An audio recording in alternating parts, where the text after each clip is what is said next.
what's up? Welcome back to my channel and welcome back to another video. So I recently noticed that one of my older videos is getting a lot more views than usual, and that video was my designer shoe collection.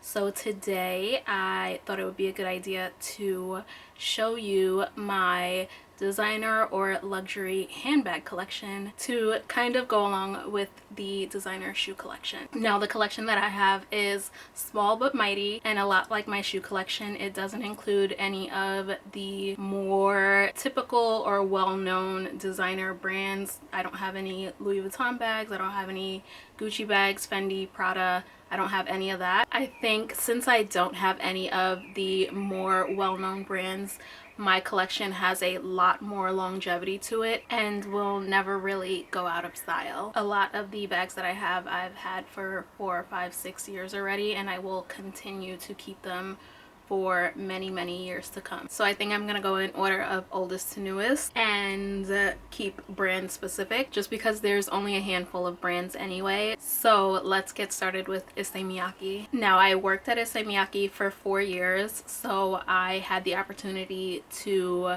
purchase a number of items deeply discounted, not just bags but clothes and shoes as well. The one and only mainline women's collection bag that I have is this little crossbody bag. It's gray and yellow leather with a little bit of a brown accent and gunmetal hardware. This bag in particular is very structured, which I don't mind in a smaller crossbody style, but I definitely don't really go for structured bigger bags. It opens by lifting up this little piece here, and then you slide off the top flap, and it has all of this space inside and a little front pocket. While it's open, it kind of squares off, and then once you close it back, the gussets kind of stick out of the sides. One thing that I've learned about myself over the years is that I am a crossbody bag kind of girl. I think it has something to do with me being a New Yorker and spending many years riding the subway and needing to have the convenience of being hands-free. So crossbody bags are just where it's at for me. Moving on to the Pleats Please line from Issey Miyake. Pretty much every line that Issey Miyake sells, whether it's men's or women's, has their own corresponding accessories, and they're all slightly different in terms of style, and they all go very well with the clothing line themselves. The first Pleats Please bag I have is this olive green patent leather crinkle square bag. This bag, when I first saw it, I knew I wanted it because it's so unique, it's so different. Where would you ever find a bag that is just a complete cube? And the fact that it's crossbody definitely helped, so I knew I had to get this one. Although the bag itself is small, it has 2 zippers, and it zips completely down on both sides so that you can really get into the inside of the bag. And inside of the bag has the one big opening, but also has pockets on both sides as well to put either ID, credit card, or a full card holder if you need to. So even though this bag is very small, it is pretty spacious and roomy on the inside. This next bag I have in 2 different colors, and it is this very structural patent leather, almost clutch bag, but it does have a handle that is attached to the zipper, and this is just another super unique bag that I immediately wanted as soon as I saw it. Again, the zipper opens from end to end, and it also is extremely roomy on the inside. I typically use this as a going out bag, but I feel like it's almost too big for a going out bag because there's so much space in there, and when I just bring like a card holder, my phone, and some keys, it's just like floating around in there all night long. But I still love this bag and will definitely be holding on to it for a very long time. And the second color I have it in is this white iridescent patent leather, which is just very fun and is perfect for summer and goes with any colorful outfit. The last Issey Miyake bag that I have are probably the most popular Issey Miyake bags, and that is the Issey Miyake Bao Bao bags. They had their moment from around 2015 to like 2018 where they were super popular. a lot of colorways sold out, and it was kind of the it designer bag. They have since fallen out of popularity, but I know for a fact that I will still use mine and still love them. I actually have all three of the different sizes that the bag used to come in. I believe they changed the sizing now, but the first one that I have is the Lucent Pro, and it is the biggest size, or used to be the biggest size, that the tote bag came in. This was a limited edition 10-year anniversary bag. That's why it has the black and white pattern all over it. I just thought this bag was super cool, and the pattern on it is exactly why I picked it up versus getting a solid color. All of the Bao Bao Issey Miyake bags are made of these little triangles that are connected on a mesh backing. They're very flexible, they're very movable, and just a good lightweight bag option. The next size is a Prism size, and this actually is a Prism Platinum. The Platinum bags have a chrome finish within the little triangles, and that's what gets that super shiny effect on it. I love this one so much. It is a super fun way to dress up any plain and classic outfit and just have this be the main focal point. I low-key wish I would have gotten it in the gunmetal color, just because I feel like that would go with way more, and it definitely goes back and forth between looking more blue and more purple depending upon what you wear it with. And the last size is the regular Lucent. It is just a smaller tote bag. One thing to note about this size, even with the handles at the longest possible length, I can't get these on my shoulder when I'm wearing any outerwear. I can get it on when I'm just wearing a top, but if I put on a denim jacket, a leather jacket, any bigger coat, I can't get this over my shoulders, so it kind of becomes more of a crook of the arm bag. So that is one thing to think about. It is still very useful, and in all honesty, these bags I mostly only wear in the spring, summer, and maybe even fall time, but definitely not in the winter as much, just because of the mesh backing and anything can get through it. So this is definitely not a good bag for when it's raining out, if it's snowing, any weather conditions that will get what you're carrying on the inside wet. Moving on to Proenza Schouler, which is actually the next place that I worked. I also have a handful of bags from this brand. The first being this rust colored suede grommet detail PS1, either mini or tiny. I can't really remember which one this was called. The PS1 is the signature bag for Proenza Schouler, and I believe it's the first bag that they came out with. This one is just in a mini crossbody version. It doesn't have the top handle like the original, but it still has the double strap here and the same opening. This one was just way more detailed, way more interesting in my opinion. So I definitely had to pick this one up when I saw it at a sample sale. The next bag is also a crossbody, but it is the PS11 in this oil slick patent leather. This just really stood out to me, and I knew I had to have it when I saw it.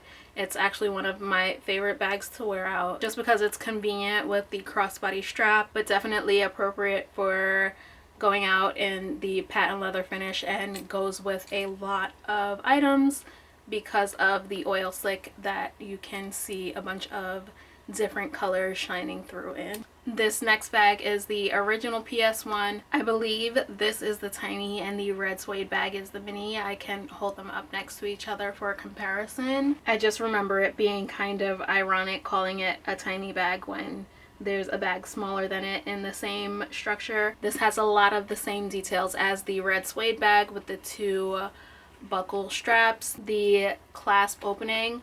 Unlike the red suede bag, it has a top handle. It has a smaller front pocket and a larger main compartment with a zipper pocket in the back. Also, there is an exterior pocket in the back that can fit like a card holder or just ID and credit card if you wanted it to. This one also comes with a crossbody strap as well. The next Proenza bag that I have is the Hex bucket bag. Also has a crossbody strap. Very unique in the fact that it is just strips of leather that are stitched in a way that form a hexagon shape. I love this bag from the moment I saw it, and I felt like the black leather and rusty suede color with the white whip stitching would just go with so many things. The crossbody strap is also white on one side and black on the other, so it gives you a few options for which side you want to wear it on. And it is just one big open pocket on the inside, but since it's a smaller bag, that's perfectly fine. You don't have much getting lost in there, and it's not a struggle to reach down to the bottom. One of the really unique details about this bag is the fact that the chain on the end of the crossbody strap is what actually pulls the bag closed. When it's open, the chain kind of goes into the bag so that you can actually reach into it and put things in there. And then once you pull the crossbody strap, that tightens up the chain, shuts the bag at the top to be nice and closed and secure, and no one can get in there unless you actually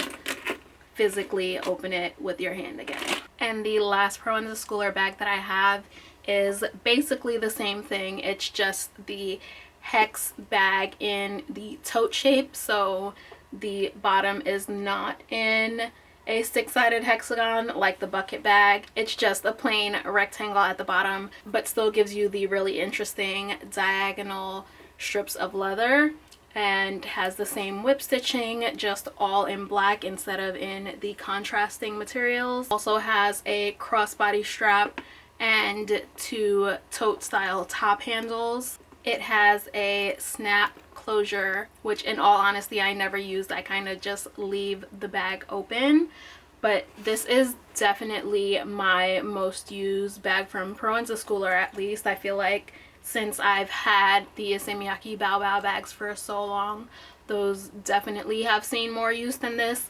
But this is my go-to everyday bag right now, and I feel like it is just the most useful bag to have. I actually still have a bunch of stuff in it right now, and I love that the inside of the bag is in a like cobalt blue color. The next brand that I have multiple bags from is Mansur Gavriel. I bought all of these at a sample sale. The prices were so good and I really couldn't pass them up. I have the mini bucket in black leather, and this I just felt like was a classic and would be very useful to have, and a staple that I know I will keep in my wardrobe for a very, very long time.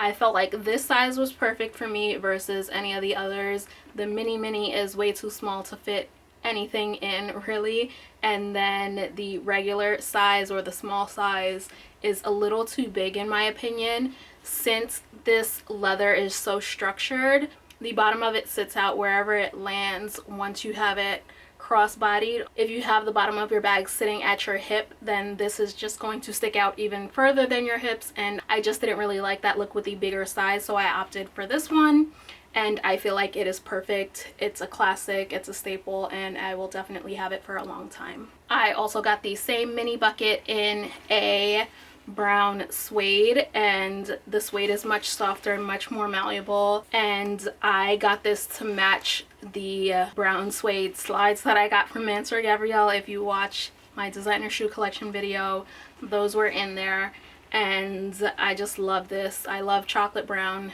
as you can see, and I just know I will keep this for a very, very long time. The last Mansur Gavriel bag I got was this half moon clutch bag.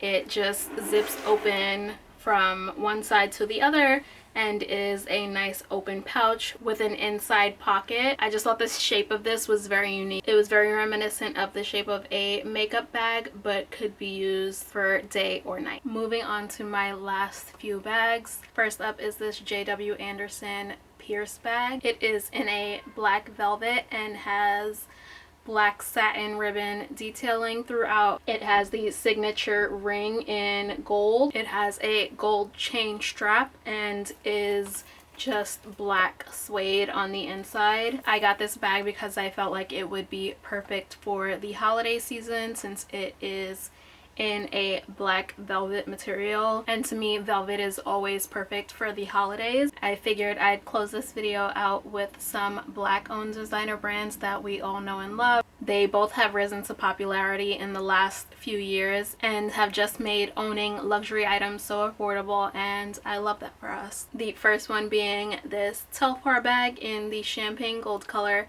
in the smaller tote size. I love this bag. I feel like it is perfect for summer and goes with so many things. I love a pale champagne gold, and I feel like it's just a necessity to have, and I'm so glad I got my hands on this one because it definitely sold out after my order was confirmed. If you know anything about these handbag drops, the websites will give you heart palpitations when you get to checkout and you find out the bag you wanted is sold out because you were too slow entering your credit card information. So yeah, definitely glad I got my hands on this. And my last two bags are from Blackwood. If you don't know anything about Blackwood, have you been living under a rock? He is the handbag designer that created this End Systemic Racism tote bag, and this just blew up on the internet and became super popular, super hard to get. He's mentioned before that when he created this bag, he always planned on having it only be sold for a limited period of time. He ended up restocking bags, offering pre-sale so that people can get the exact colors that they wanted. All of that just led to these bags becoming more and more popular. But he talked about how he never plans on producing this bag forever. Although this statement still remains true, these bags are not being sold anymore. I believe this is the original ESR tote that he designed in this same neutral canvas fabric. However, I was able to pick this up during the very last drop he did of ESR totes. He said that they were never going to be sold again, so I definitely signed up for those email notifications and made sure I was on the website once these totes dropped, logged into my account on the website so that I wouldn't have any issues with checking out, making sure I had a card on file so that I could just easily check out without any problems, and I was able to scoop this up. And the last Blackwood bag that I have, and the last bag in this collection, is the mini Kendrick box bag in the Dalmatian pony hair. This was actually the first Blackwood bag that I got. It is super tiny, super cute, and the black and white will go with everything. I love this bag so much. It also comes with a crossbody strap in the same Dalmatian pony hair material. It is all black on the inside, and while it's not big enough to fit my phone in, I still love it anyway. So that's it for my luxury handbag collection. I will leave links to anything that I can find available online down in the description box. Let me know what you think in the comments, and I'll see you in the next one.